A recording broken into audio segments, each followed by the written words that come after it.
Welcome back, frequent channel participants, to the most reliable, yet semi-convoluted series, being Liminal Space Image Analysis. I use this terminology specifically as currently we have three-dimensional breaches within the Rift, or rather, active image viewing timelines. Last video, produced a little under a year ago, shout out to 2024, featured images from March and May of 2023, 2 years prior to the initial timeline.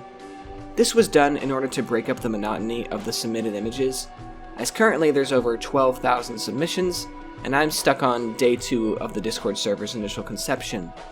So rather than returning to one of these two timelines, I say we retcon this time travel dimensional shifting business before it becomes even more complicated, and return back to a date which becomes more alarming every passing year, May 15th, 2021.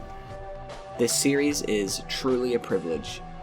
It's actually an interesting contrast to witness the individuals who find these videos to be filler, and those who eagerly wait for me to continue this series, in hopes that their limspec image submitted in November of 2022 gets a feature, which at this point, unless you're a server veteran or happen to post a Golden Seal standard limspec image, I unfortunately wouldn't count on it.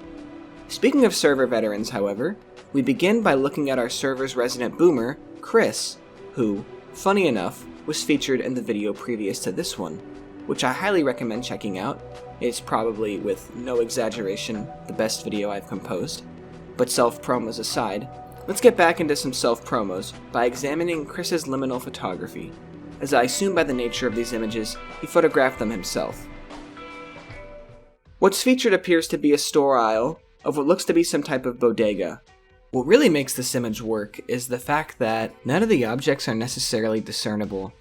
Sure, we can make out the fact that these items are candy and this is probably cleaning supplies, epic layout by the way, but none of the objects display any recognizable brand labels. In terms of framing, the abundance of items makes the image feel cramped and cluttered, along with the ceiling being so visible. We can compare this varied mess of colors to Chris's second image, where design elements are taken into account, and the space overall feels more spacious. This lobby was constructed in a way to make the guests feel comfortable. Everything has a soft and round appearance to it, with all the objects taking a cylindrical or circular shape, contrasted by the framed photos on the walls of various squares and rectangles. With the space being so curated to host people, seeing none featured is almost depressing, and dare I say, dystopian. This is due to the fact that the image appears almost underground, with the large windows in the background only displaying what looks to be a reflection. I think these images both perfectly highlight the importance of nuance when taking liminal space photos. Sometimes these semi-maximalist designs can evoke that similar feeling of emotion we get from viewing completely empty or vacant spaces. It's nice to see something different for a change, disregarding the fact that this image has been sitting alone on the server for almost 1,000 days. Jumping from one server legend to another, we now have two images from Dark of All Traits. Situated in what looks to be a mall, the surrounding area is made up of many different materials. We have some typical glass doors, which rests above some grading mats to collect dirt. Then we have our floors and walls, which, while I'm not exactly sure what they're made out of, look pretty different. Then to the left, there appears to be some curtains. The lights don't seem to be turned on, and there's a single camera installed on the ceiling. Because of this, most of the image is made up of natural light, which almost appears unnatural as the sky is entirely white, like it's a bright yet extremely cloudy day, which certainly adds to the liminal nature, making the time of day ambiguous. Our photo following this one is taken at the same location. We can see that with what I assume is a playground outside situated in the middle of the background of both photos. Dark managed to take this second photo in a manner that I find amusement out of compared to similar ones to this. The longer you look at it, the more you realize just how massive of a structure this building is. Obviously, we can see the building contains 2 levels, the top having an outdoor section and the second floor containing stores to the mall. Do you realize, however, that the mall goes even further down, with what appears to be a 3rd level? It's barely noticeable yet adds so much context. Same goes for the massive buildings in the background, making me question why such an area, which would normally see a high population, being that this clearly exists within a city, hosts virtually no individuals. Is this mall dying? Was this taken during lockdown? Or was this just taken on a particularly slow day? So many questions. This next image, submitted but not taken by Midnight Arcana Central, similarly hosts a sky covered by clouds.